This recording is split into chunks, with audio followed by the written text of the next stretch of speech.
الإسلام لنا دينا وجميع الكون لنا وطنا توحيد الله لنا نور أعددنا الروح له سكنا أضحى الإسلام لنا دينا وجميع الكون لنا وطنا توحيد الله لنا نور أعددنا الروح له سكنا الكون يزول ولا تمحى بالدهر صحائف سدودنا بنيت في الأرض مساجدنا والبيت الأول كعبتنا وأول بيت نحفظه بحياة الروح ويحفظنا علم الإسلام على الأيام شعار المجد لملتنا وأول بيت نحفظه بحياة الروح ويحفظنا علم الإسلام على الأيام شعار المجد لملتنا شعار المجد لملتنا شعار المجد لملتنا الإسلام لنا دينا وجميع. Mais par contre, frère, ces gens-là, à l'époque, ils avaient fait des vidéos avec des vignettes sur Mamar Bati et ils donnaient des cours de fiqh, ils donnaient un jugement, ils disaient le sang de Mamar est licite. Son sang et ses biens sont licites. Normal. Salam alaikum, frère Mamar. Alaikum salam, Anek, salam, mes frères, vous allez bien? Alaikum salam. Ça va, alhamdoulilah, frère. Donc, il y a un tribunal sur YouTube, c'est ça? Ouais, ouais. Ouais. Il y avait des juges et des avocats, tout ça, procureurs et tout? Moi, j'avais pas mon avocat. Je suis venu, peut-être un avocat commis d'office. J'étais dans la salle d'attente. J'attends 9 heures pour passer en correctionnel. Ah, moi, j'étais consterné, j'étais spectateur, là, 5 minutes. Après, j'ai lancé un live et moi, j'étais dans le public, quoi. Et puis, j'étais consterné. J'étais consterné. Surtout que, tu vois, c'est un frère qui. Lui, il a CIA islamique, tu vois, c'est un frère qui déjà dit que tu es un chiite, tu vois, toi, frère. Et que moi aussi, je suis un bêcheur et tout. Mais malgré tout, le piège qu'ils lui ont fait, la façon qu'ils lui ont fait, déjà, ça m'a touché. Et moi, malgré ce qu'il a dit sur nous, jamais je me permettrai de dire que c'est un kafir. Tu vois ce que je veux dire, frère? Bien sûr. Malgré ce qu'il faut dire. Voilà, c'est la normalité, frère. Mais ils font des jugements sur YouTube avec des cagoules sur la tête. Tout à fait, frère. France. Et en France. En France, sur YouTube, ouais. À Gennevilliers, ou je sais pas où, là, le tribunal islamique de Clermont-Ferrand, ou de je sais pas d'où, quoi. Voilà. Ah, c'est quand même c'est du jamais vu, c'est de l'extraordinaire. Ouais, tout à fait, frère. C'est du jamais vu ce qui se passe. Hein. C'est une malédiction. Bah écoute, c'est une malédiction, c'est à partir du moment où ils n'ont pas d'opposition. En général, lorsque le diable n'a pas d'opposant, ben, il progresse, tu vois. Donc ça ne concerne pas que eux, ça concerne les coranistes, ça concerne les imams des mosquées, ça concerne tout ça. Tout à fait. Donc tu vois, c'est pas que eux, parce qu'en face, ceux qui sont censés ordonner le bien, interdire le mal, ceux qui sont censés pratiquer la religion correctement, il n'y a personne. Donc forcément, tu comprends? Ah, tout à fait, frère. Bah oui, c'est ça le problème, c'est comme si dans la société, tu enlèves la police. Si demain, il n'y a plus de police, demain, les gens ils vont s'entretuer, se voler mutuellement, violer, etc. Donc il y a une police, tu vois. Voilà. Et là le problème, tu vois. Ouais, tout à fait, frère. C'est comme ce qu'il a dit Einstein, il a dit le monde ne sera pas détruit par ceux qui font le mal, mais il sera détruit par ceux qui n'interdisent pas le mal. Ouais, tout à fait. Tu vois? Ouais, tout à fait, ouais. Il y a un problème. Bon, lui, il est quand même sacrément bizarre de dire cela, alors que c'est lui-même qui a créé quelque chose qui a été une des plus grandes catastrophes humaines. Donc, non, mais c'est pas le problème, c'est un propos qui va dans le sens. C'est ça, tu vois. C'est-à-dire que nous, moi, je ne connais même pas, j'ai jamais, je retiens les propos qui sont pertinents. Non, mais il est vrai, il est pertinent, ouais. Ouais, bah, voilà, c'est ça, tu vois ce que je veux dire? Non, ouais, je vois. Voilà, c'est tout à fait vrai, tu vois. C'est que tout ce qui se passe aujourd'hui, c'est l'absence de. Quand Allah il a créé Adam, il a dit je vais créer sur terre un vicaire, un lieutenant. C'est-à-dire que quelqu'un entre guillemets qui va remplacer Dieu sur terre, tu comprends? Oh, je vois. Voilà, donc et donc c'est ce quelqu'un que Dieu l'a mis comme le gérant de la terre.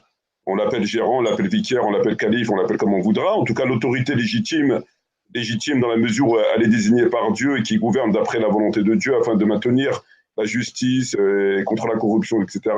Ah ben, cette personne a démissionné, c'est-à-dire qu'elle n'existe plus. Elle est occupée à parler de pipi, elle est occupée à parler de ce que l'on sait. Donc forcément, bah, le Dajjal, il a le chemin libre, ce qui est normal. Parce qu'à la base, le conflit sur Terre, il est entre qui? Il est entre les partisans de Dieu, les porteurs du message, et le shaitan. C'est un combat entre le mal et le bien, entre ceux qui veulent imposer l'autorité de Dieu et ceux qui veulent suivre le diable.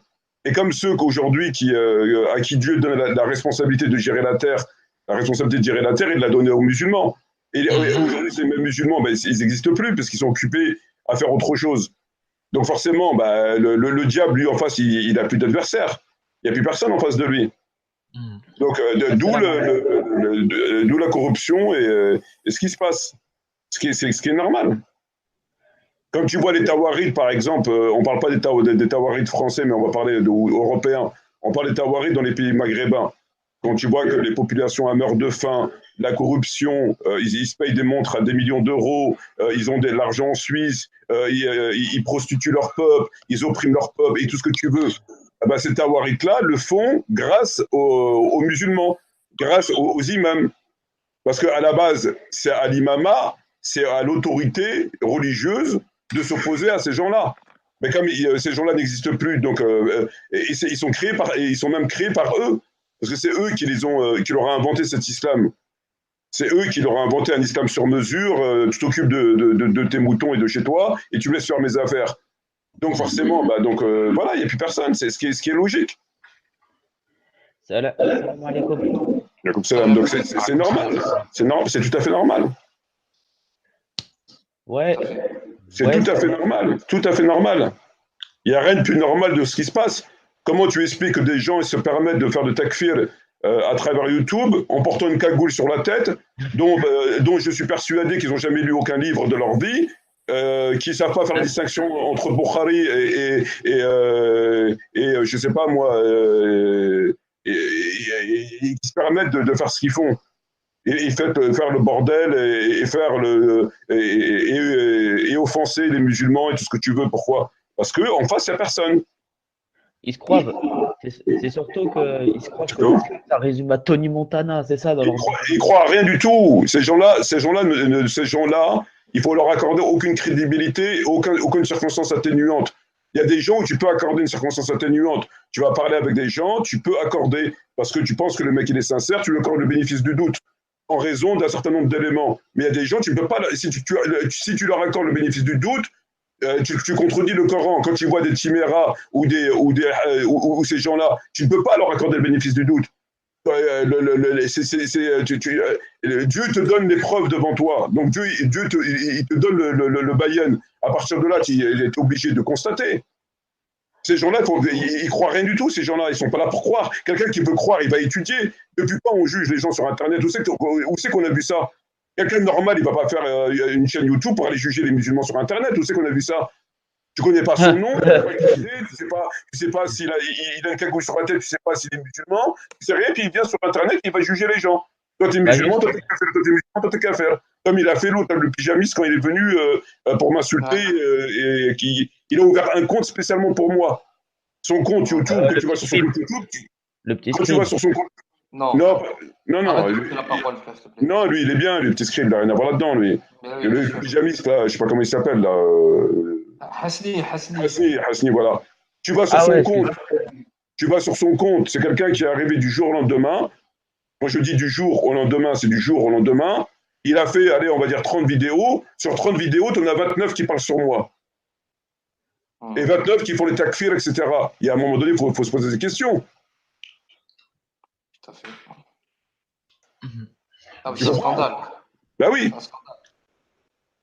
Donc, le problème, c'est pas eux. Le problème, c'est nous. Le problème, c'est pas eux. Le problème, c'est pas le diable. Le diable, il fait son travail, le diable, c'est tout. Le diable, lui, tu peux pas reprocher au diable de faire son travail, quand même. Tout le monde fait son travail. Les cofares font leur travail, le plombier fait son travail, l'électricien fait son travail, la prostituée a fait son travail. Tout le monde fait son travail, sauf les musulmans, ils ne font plus leur travail. Donc, il ne faut pas s'étonner des dégâts de la corruption qui est sur Terre. Parce que il n'y a plus personne en face d'eux. Il n'y a plus personne en face d'eux. Un, il est coraniste, l'autre, il est je sais pas quoi, l'autre, il est je sais pas. Il n'y a plus personne en face d'eux. C'est vrai. Donc, c'est normal. Mais c'est quelque chose qui est extraordinaire. Les gens, ils ont une cagoule sur la tête, ils viennent juger les autres de mécréants. J'ai jamais vu ça. Ben, moi aussi, j'ai jamais vu ça. Et il n'y a que qui font ça. Tu verras les juifs, les chrétiens, les chinois, les martiens, il n'y a personne qui fait ça. Tout à fait. Il n'y a que eux qui font ça. Il y a une conspiration, tu comprends? Le truc, c'est qu'il faut comprendre qu'il y a des gens qui poussent derrière. Il y a une volonté de faire la fitna et de faire le fawda, de faire l'anarchie. Il y a une volonté, c'est pas comme ça. Il y a une volonté derrière d'éviter que les gens s'unissent, d'éviter que le discours intelligent. Il y a une volonté, qu'elle soit humaine ou diabolique, il y a une volonté. Ah, c'est chaud. Les gens ils contredisent radicalement le Coran, dans les soi-disant mosquées.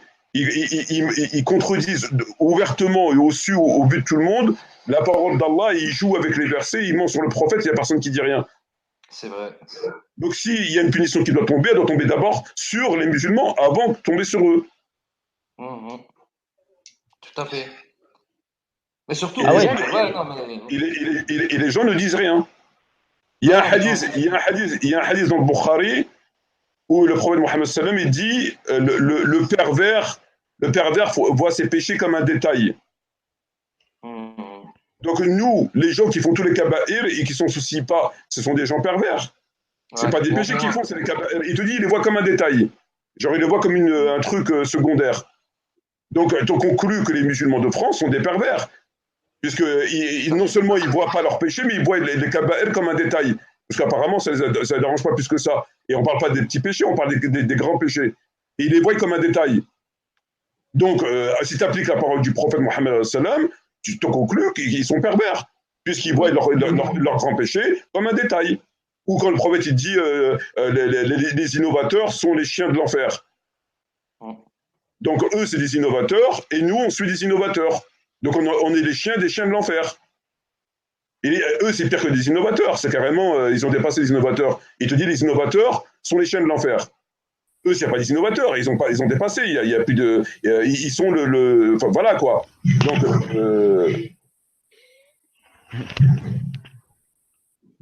le problème, c'est pas eux, le problème. Le problème, c'est pas eux, le problème. Le problème, c'est nous. Le problème, c'est nous, le problème. C'est eux, ils travaillent pour leur patron. Et quand tu travailles pour ton patron, tu exécutes ce qu'il te demande de faire, mais tu fermes ta bouche. Tu es payé pour faire ton travail. Tu n'es pas content, tu démissionnes. Donc eux, ils travaillent pour leur patron, l'autre, il travaille pour machin, l'autre travaille pour machin, l'autre travaille pour ses passions, l'autre travaille pour un tel. Chacun travaille pour ses intérêts. C'est pour ça que tu n'auras jamais de face à face en termes théologiques, parce qu'ils n'ont aucun argument. Ils ont pas, c'est pas des taliblaïm. C'est des gens qui sont dépourvus de bibliothèque, qui sont dépourvus de science, etc. Jamais ils viendront avec comme c'est exigé, parce qu'ils le savent très bien. Ils ne peuvent faire que des choses avec des cagoules sur la tête et des monologues. Incroyable. Ouais. Ben oui. Et en attendant, qui c'est qui trinque, ben, c'est les gens qui sont enfoncés, c'est les gens qui quittent l'islam à cause d'eux, c'est les gens qui se divisent, c'est voilà. Ouais, tout à fait. Ben oui. C'est désastreux, c'est une malédiction. Bien sûr, c'est une malédiction, bien sûr. Ben oui. Ben, de toute façon, le fait de pardonner le bien et interdire le mal, c'est un annulatif de l'islam.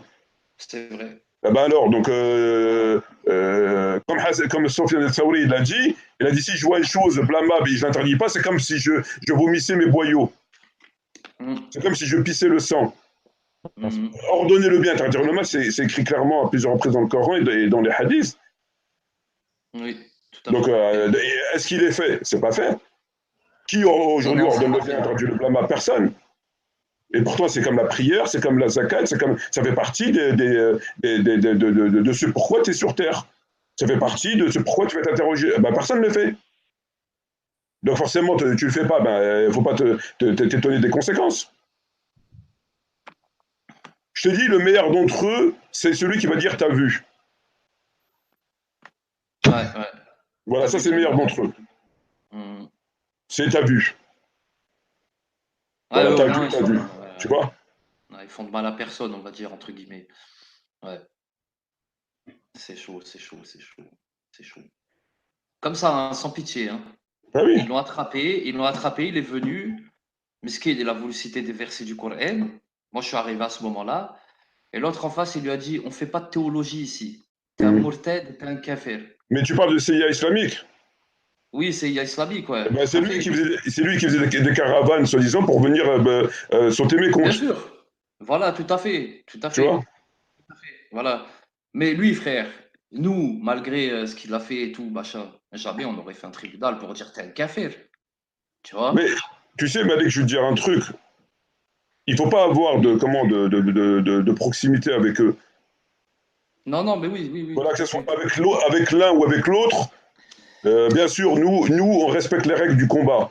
C'est-à-dire que moi, demain, par exemple, quelqu'un qui va me faire du mal ou qui va mentir sur moi, jamais j'irai lui faire du mal ou mentir sur lui, parce que c'est interdit dans l'islam. Tout à fait, frère. Tu comprends? Un musulman ne répond pas par un dommage par un dommage. La loi du talion, elle s'applique que dans les choses convenables. C'est-à-dire que quelqu'un qui va violer une sœur, tu ne vas pas lui appliquer la loi du talion en violant une femme. La loi du talion, elle ne s'applique pas comme ça. Tu comprends?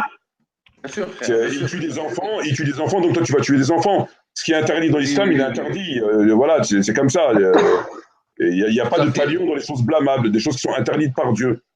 Tout à fait. Tu comprends? Tout à fait. Mais oui, bien voilà, sûr, bien sûr. Donc ces gens-là, écoute, ces gens-là, il faut s'en écarter, et il faut s'opposer à eux par le livre.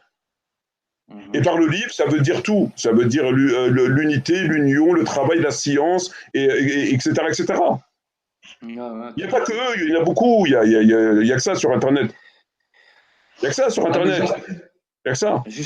Justement, Akhil Aziz, c'est pas la proximité qu'on cherche, parce qu'au début, en fait, j'enjoignais les frères à s'éloigner fortement de ce genre de live néfaste, même déjà pour le cerveau et puis pour les musulmans surtout, tu vois.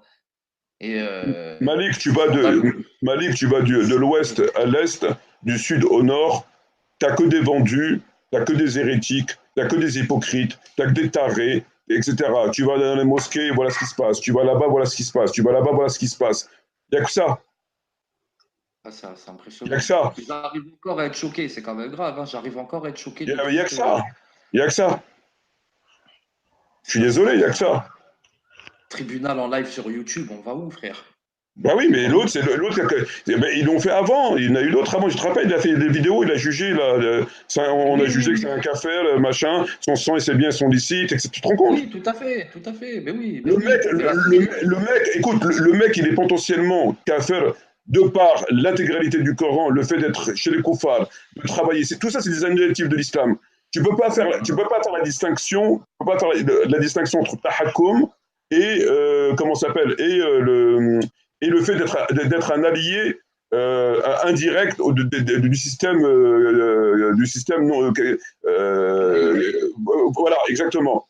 C'est-à-dire que c'est pourquoi tu peux pas faire la distinction? Parce que dès lors que tu es toi un soutien par ta personne économiquement, etc., le travail, machin, etc., les conséquences de tout cela, ce sont des choses qui se retournent contre l'islam et les musulmans, notamment des bombardements, notamment de ce que tu veux. Donc, d'une façon ou d'une autre, ton argent à la banque et tout ce que tu veux, a servi à frapper sur l'islam et les musulmans. Donc, et ça, la conclusion, des musulmans qui sont tués par toi, par le moyen de tes comptes bancaires, enfin bref, ce que tu veux, c'est un annulatif de l'islam.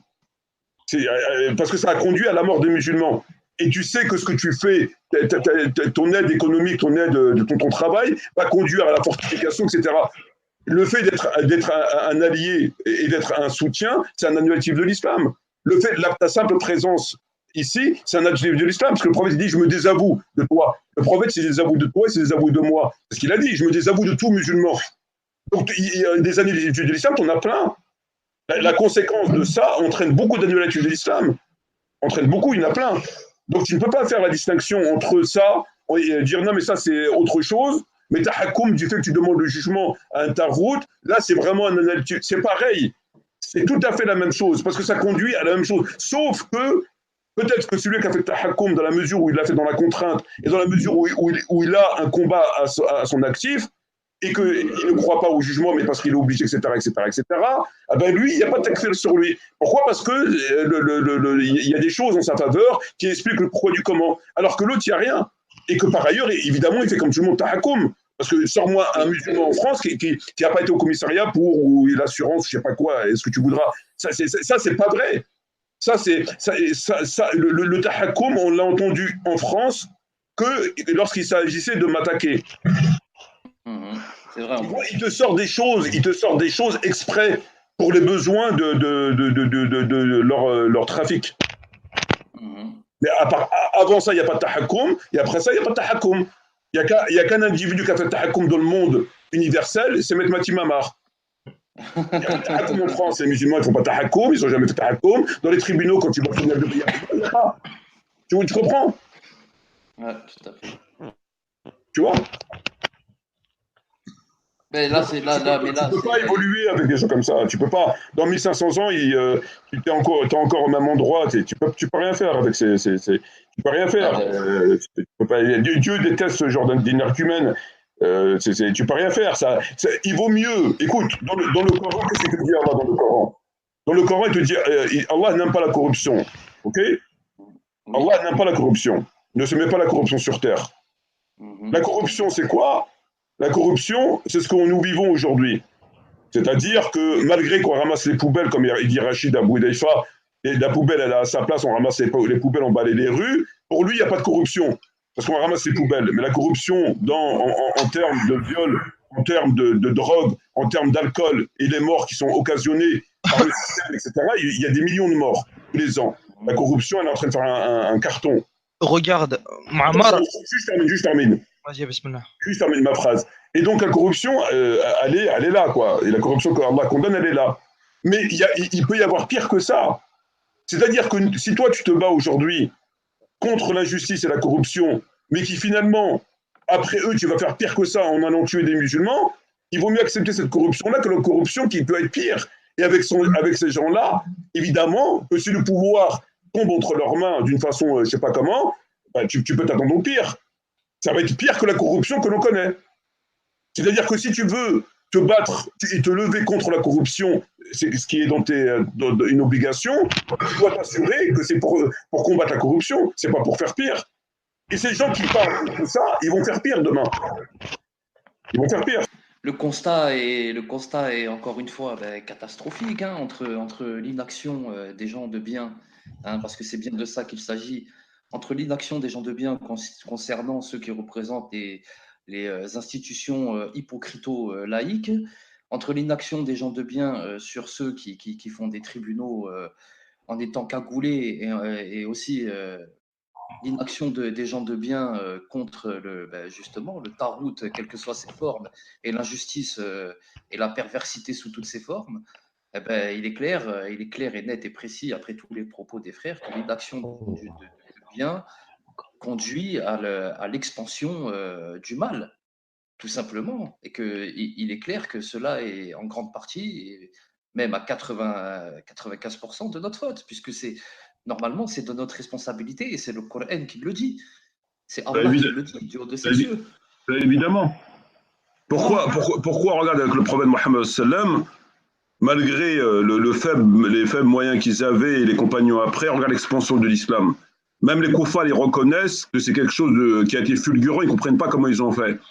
L'expansion de l'islam avec des gens qui ne savaient même pas compter jusqu'à 10, il y avait beaucoup de gens illettrés et tout ce que tu veux. Et regarde ce qu'ils ont réussi à faire. Pourquoi? Parce qu'ils étaient sur le haqq. Parce que le Coran, c'est comme une ordonnance.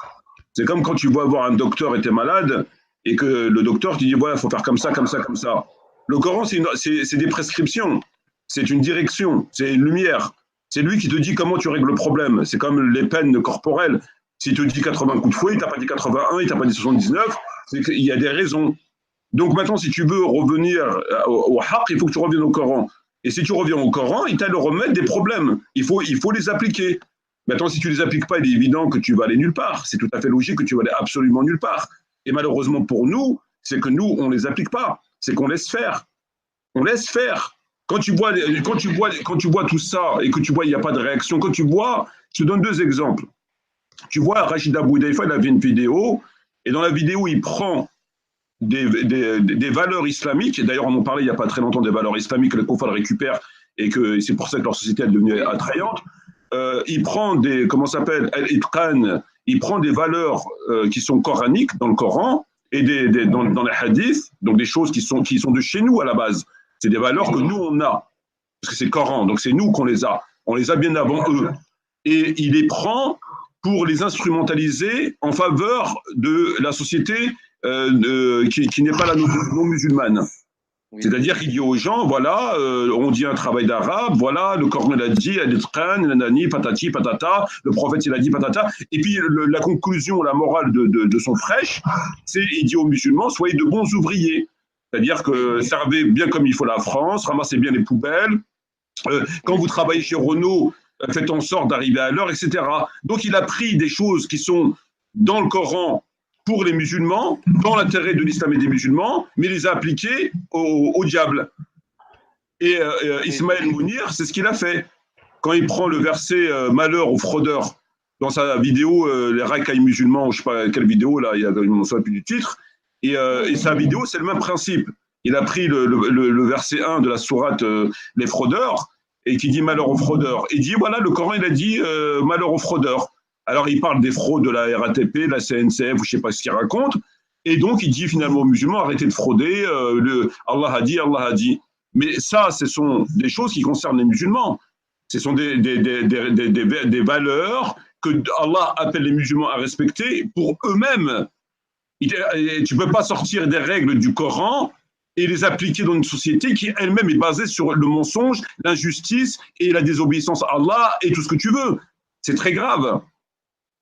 Eh ben, eux, c'est ce qu'ils font. Ils prennent des choses qui sont dans le Coran, qui concernent la société musulmane, la justice, etc., et pour les musulmans, et ils vont les appliquer chez les autres, dans l'intérêt des autres. Et les autres, c'est des gens qui sont dans le façade, l'alcool, l'homosexualité, combattre les musulmans. Enfin, voilà. Ça, c'est du jamais vu. Ouais, j'ai jamais vu ça. Ouais. Je te dis, c'est la plus grande, la secte la plus perverse qui n'a jamais marché sur cette terre, c'est bien l'islam de France. Et quand je dis l'islam de France, c'est ce système-là qui est basé sur.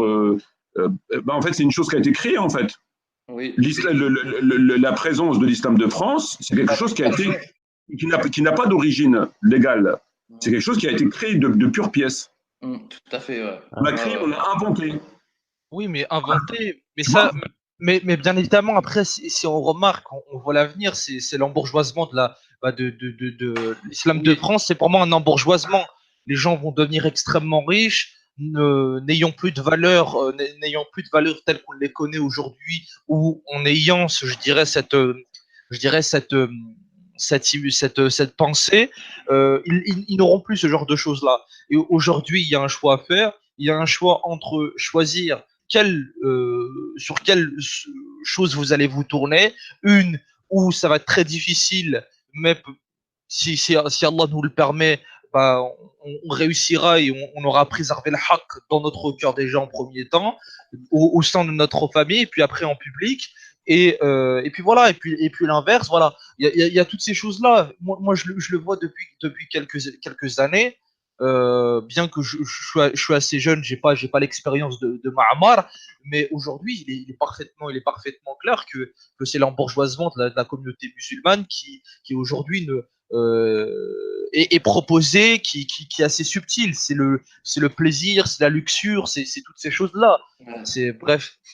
Bien sûr. Moi, j'en ai conclu. Moi, je n'accepte pas. Je le dis publiquement, je n'accepte pas cet embourgeoisement.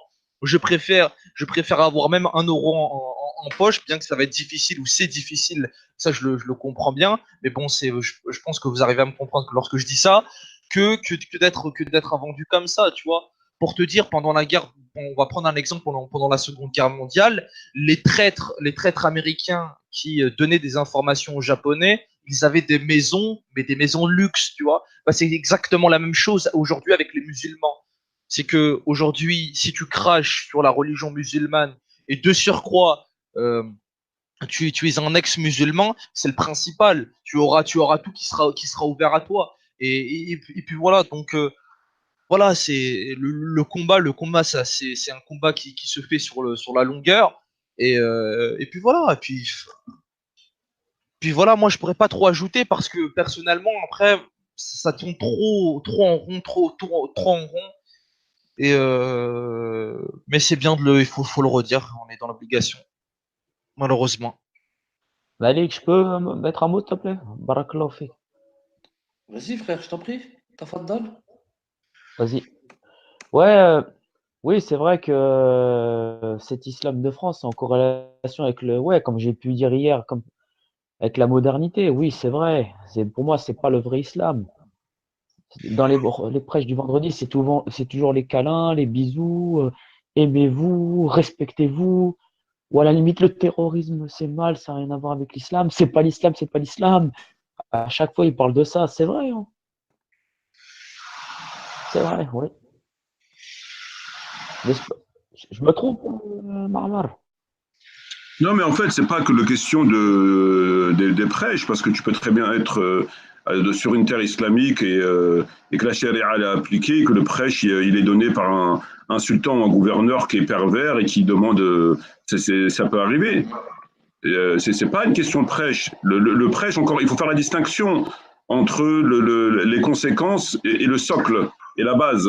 C'est-à-dire que là, le problème, c'est pas dans la question une mauvaise pratique de la religion ou des aspects de la religion ont été pervertis par le sultan, par le gouverneur. Ça, c'est une autre histoire. Ça n'a rien à voir, ça.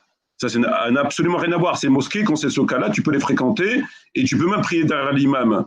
Parce que rentre dans ce cadre-là le fait que ta prière à toi l'a acceptée, de lui, elle ne sera pas acceptée, et que tu vas privilégier l'unité à la division, et que l'intérêt passe avant, etc. Donc il y a toute une science et une sagesse autour de ça. Mais là, dans la question de l'islam de France, c'est-à-dire l'origine de l'islam de France, d'où il vient l'islam de France, il a été purement et simplement fabriqué. Tu ne peux pas, toi, aujourd'hui, et ça fait c'est des questions qu'il faut consensus, c'est-à-dire qu'il n'y a pas de divergence ou de mauvaise compréhension.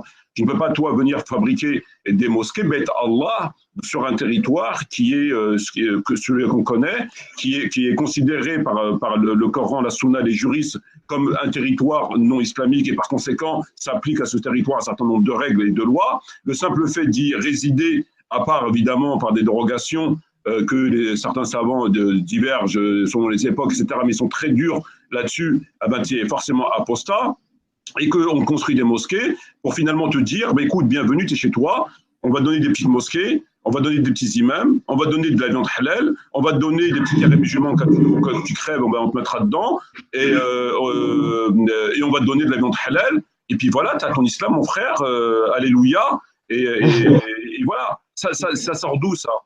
Ça sort d'où, ça? Bah, pour moi, ça se passe. Ce truc-là sort d'où? Ça n'existe pas, ça. Donc, c'est-à-dire que toi, à la base, tu ne peux pas, par ta présence, valider ça d'une façon ou d'une autre, puisque l'origine, déjà, c'est comme la bid'a. C'est comme le fait de dire, il n'y a pas de discussion avec la bid'a. Toute innovation est égarement et tout égarement est au feu. Donc, dès lors que c'est une innovation, tu ne rentres pas dans le détail, tu rejettes. Et comme il dit le prophète, tout ce qui ne vient pas de nous, il t'a rejeté. Tout ce qui contredit le Coran, il t'a rejeté. Il n'y a pas de discussion à avoir là-dessus. Il n'y a pas de oui, mais pourquoi, qui, quoi, comment. c'est quelque chose qui contre truc, tu rejettes, c'est tout. Moi, j'ai rien à voir là-dedans. Voilà. Et donc, c'est pour ça que tout ça, il faut pas. Écoute, il faut faire une différence entre les musulmans qui acceptent ça et les musulmans qui sont là et qui ne l'acceptent pas. C'est-à-dire qu'il faut faire une démarcation. On n'a rien à voir avec ça. On n'a rien à voir avec ça. Voilà, tout simplement. On n'a absolument, ni de près, ni de loin, rien à voir avec ça. On a à voir avec d'autres mécréances qui sont notre présence, qui sont allés faire ses papiers, qui sont allés porter plainte, qui sont je sais pas quoi et je sais pas quoi, parce qu'on est sous le coup de la contrainte, etc. etc. Mais là ça n'a rien à voir. Là, c'est carrément, je veux dire, tu peux pas, c'est quand même incroyable. Tu peux pas, toi, venir valider un truc tu te rends compte, il faut apostasier les gens. C'est-à-dire, on leur a fabriqué un espèce de, un théâtre, on leur a fait un théâtre, un espèce de paysage, et le mec, il croit qu'il est dans son élément. Il croit qu'il est dans l'islam. On l'a fabriqué un islam, en fait. Et le mec, il y croit. Il croit qu'il est dedans. En contrepartie de quoi? En contrepartie, qu'ils vivent un petit peu dans... voilà, et que tous les annulatifs de l'islam, on en a déjà parlé 1000 fois, les conséquences de ceci, enfin voilà. C'est-à-dire que tu as du sang entre les mains, tu n'es pas musulman. Tu es considéré à l'unanimité, cette fois-ci, il n'y a pas besoin de porter une cagoule, que tu n'es pas musulman. C'est clair. Tu n'es pas musulman, tu es apostasé de ta religion, tu es un apostat. C'est clair, et par beaucoup de choses, pas par qu'une chose, et en connaissance de cause, et sans contrainte. Et sans contrainte, à aucune circonstance atténuante. Aucune. Aucune circonstance atténuante. En fait, ce qui est sûr, Smahli, je voulais dire, ce qui nous amène comme quoi cet islam de France est un islam cosmopolite, mondialiste, en corrélation avec le capitalisme, la société de consommation. Ni plus qu'il moins. Je ne sais pas si je peux appeler ça un islam à la base. Le problème pour qu'il puisse avoir, quand tu achètes du lait, ou quand tu achètes du Coca-Cola, ou quand tu achètes du Fanta, ou quand tu achètes du jus de pomme, ou quand tu achètes du jus d'ananas, il est obligatoire, même dans le plus pourri jus d'ananas ou le plus pourri jus d'orange, qu'il y ait un minimum de jus d'orange pour appeler ça du jus d'orange. Sinon, ils n'ont pas le droit de mettre cette étiquette jus d'orange. Ils n'ont pas le droit. Il faut que même il y a 5 ou 6% de jus d'orange, après ils mettent du sucre, ils mettent ce que tu veux, mais sinon ils n'ont pas le droit de mettre l'étiquette jus d'orange. Pour appeler ça islam, il faut qu'il y ait un début de commencement. Il est où le début de commencement de l'islam? C'est quoi? Moi, je ne vois pas je vois quoi? Des mosquées? Parce qu'il y a des mosquées, il y a l'islam. Donc justement, il est là le problème. C'est que pour qu'on puisse l'appeler islam, il faut qu'il ait un minimum d'islam, comme du jus d'orange ou du jus de pomme. Mais quand il n'y a pas d'islam, c'est pas parce qu'il y a une mosquée que c'est l'islam. Dans ce cas, moi, je vais construire une mosquée, je sais pas moi, c'est n'importe quoi. Il faut qu'il y ait pour que je puisse t'appeler toi musulman, il faut qu'il y ait un début de commencement qui me permette de t'appeler musulman. Après, je peux me tromper, après peut-être que tu m'as trompé, après beaucoup de choses, mais il faut qu'il y ait un minimum. Or, ce minimum, il n'y est pas. Le minimum exigé par Dieu pour appeler ça musulman, il n'y est pas. Tu n'as même pas le droit. Dieu, dans le Coran, dans la sourate Tauba, te dit « Seuls peupleront les mosquées d'Allah ceux qui font la prière et donnent la zakat et qui craignent que Dieu. » Donc, le simple fait de ne pas donner la zakat, tu ne peux même pas aller au Hajj. Le simple fait de ne pas donner la zakat, seuls ne peupleront les mosquées d'Allah que ceux qui croient en Dieu au jour dernier, qui font la prière, donnent la zakat et qui ne craignent que Allah. Le simple fait que tu ne donnes pas la zakat, tu n'es même pas reconnu. Alors bien sûr, il y a personne qui donne la zakat. Moi, je ne la donne pas, toi, tu ne la donnes pas. Mais pourquoi on ne la donne pas? Elle est là la question. Est-ce qu'on ne la donne pas parce qu'on s'en fout? Ou est-ce qu'on ne la donne pas parce que... C'est ça la question. Et malheureusement, il se trouve que pour cet islam de France, on l'appelle islam parce qu'il faut bien lui donner un nom, et pour savoir de quoi on parle, parce que ça ne dérange pas. Ça ne dérange pas. Ouais, tu peux tromper les gens, mais tu ne tromperas pas Dieu. Bien sûr. Dieu saura faire la différence entre quelqu'un qui vivait dans la contrainte et qui essayait de sortir de son péché, parce que c'est la première des choses pour que Dieu te pardonne ton péché, il faut sortir, il faut arrêter ton péché. Tu ne vas pas demander à Dieu de pardonner ton péché que tu as fait le lundi, si le mardi tu le refais. Le mardi tu le fais, tu demandes à pardon, tu le refais mercredi. Et que c'est pendant des 20 ans, 50 ans, c'est pas sérieux. Donc Dieu fera la distinction entre la personne à qui on lui applique la charia en termes de contrainte, C'est-à-dire Dieu reconnaîtra que c'est une contrainte, qu'il a fait son maximum, etc., etc., etc., et la personne qui l'a fait dans la joie et la bonne humeur. Pour la faire dans la joie et la bonne humeur, eh ben, c'est de ce côté-là, et pour la faire dans la contrainte, c'est de l'autre côté. D'ailleurs, on ne peut pas tromper Dieu, personne ne peut tromper. D'ailleurs, ça me tilte. Bah, cet islam de France qu'on appelle l'appellation de manière labellisée, ça me fait penser à la Nation of Islam, qu'ils ont pris le terme islam pour la galvauder. Bah là, islam de France, c'est la même chose. Comment tu peux expliquer que des gens qui font tout le contraire dans la religion et qui commettent tous les kaba'ir, qui sont clairement énumérés dans le Coran et que personne ne peut contester ni de près ni de loin, ça ne les dérange pas, ils le font dans la joie et la bonne humeur. Comment tu peux expliquer ça? Ouais. Voilà, qu'on ne sache pas ceci, ok, qu'on ne sache pas cela, ok, que ceci, il n'y a pas de problème. Mais comment tu peux expliquer qu'un musulman fait tous les grands péchés dans la joie et la bonne humeur, et ça ne l'empêche pas de dormir? Ils sont complices. Et après, il va lire la Fatiha, il va se moquer d'Allah au moins 5 fois par jour en disant Iyyaka na'budu wa iyyaka nasta'in ihdina as-sirat al-mustaqim. Tu demandes à Allah yahdik as-sirat al-mustaqim, mais c'est franchement, il faut aller voir un psychiatre là. Il faut demander un certificat médical aux gens avant de parler avec les gens. Il ne faut plus demander une ijaza, il faut demander un certificat médical. Il y a un problème quelque part. Il y a un problème quelque part. Si tu demandes aux gens qu'est-ce qu'ils font en termes de résistance et en termes de contestation, en termes d'opposition, il n'y a rien. Il n'y a rien. Ce n'est pas la peine de demander, il n'y aura rien. Si je te dis, le meilleur d'entre eux va te dire, t'as vu.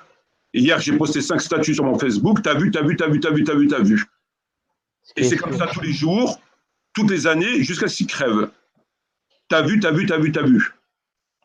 Bah, c'est le monde de l'Internet, le monde des médias. Le monde de l'Internet, justement, nous, on ne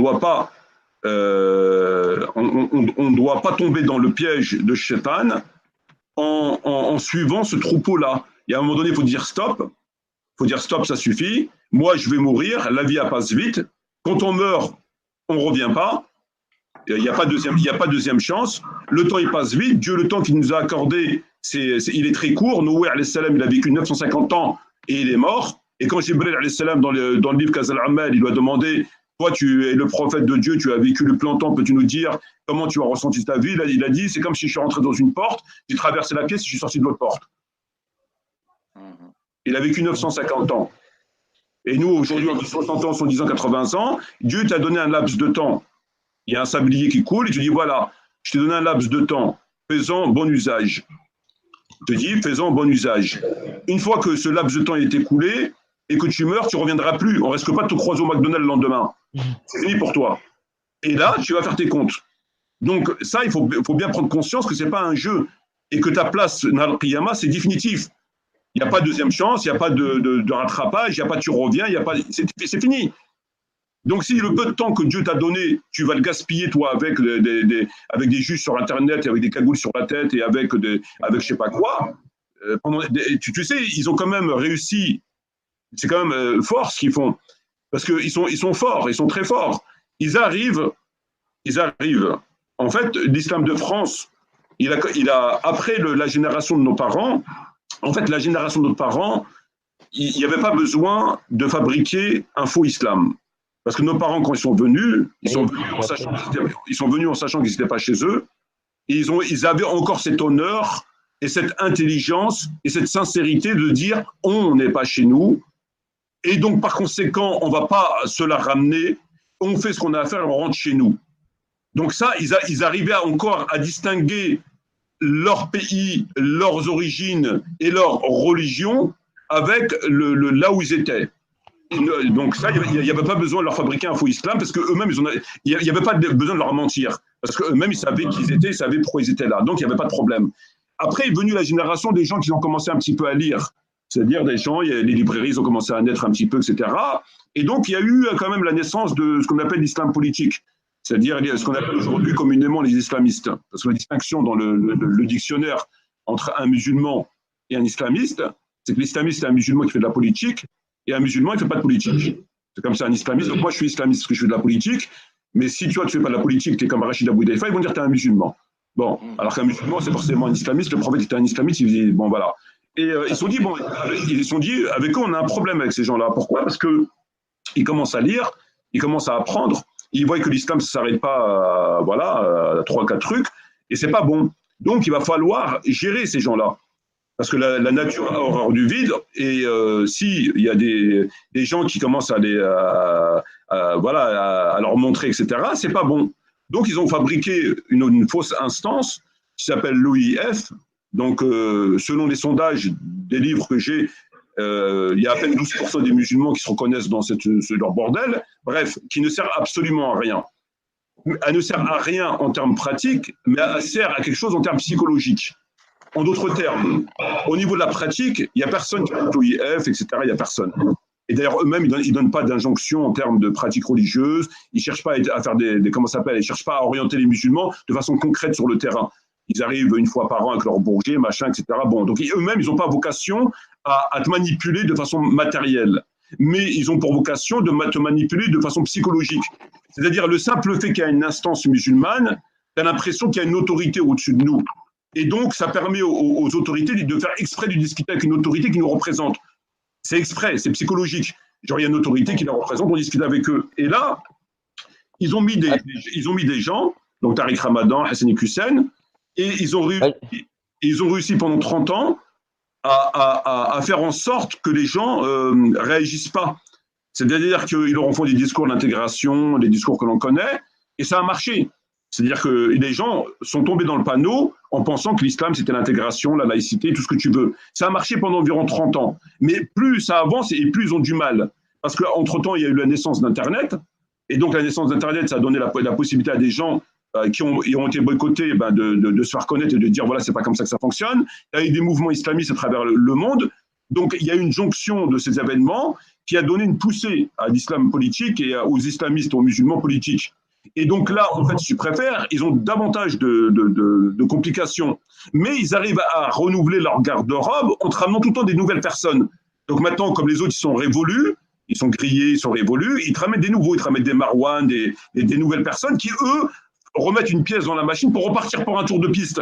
Donc ils vont gagner encore 10 ou 15 ans, après ils vont encore gagner, et puis le jour où ils peuvent plus. Mais ça leur permet de gagner du temps. Donc ils renouvellent leur garde-robe. Eux, ils renouvellent, ils ont compris. Et afin, le but de tout ça, comme il a dit François Burgard, c'est de permettre la domination des koufars sur les musulmans. C'est ce qu'il a dit François Burgard lui-même. Ça, ce sont ses propos. C'est lui qui les a dit. Il les a dit comme je te l'ai dit.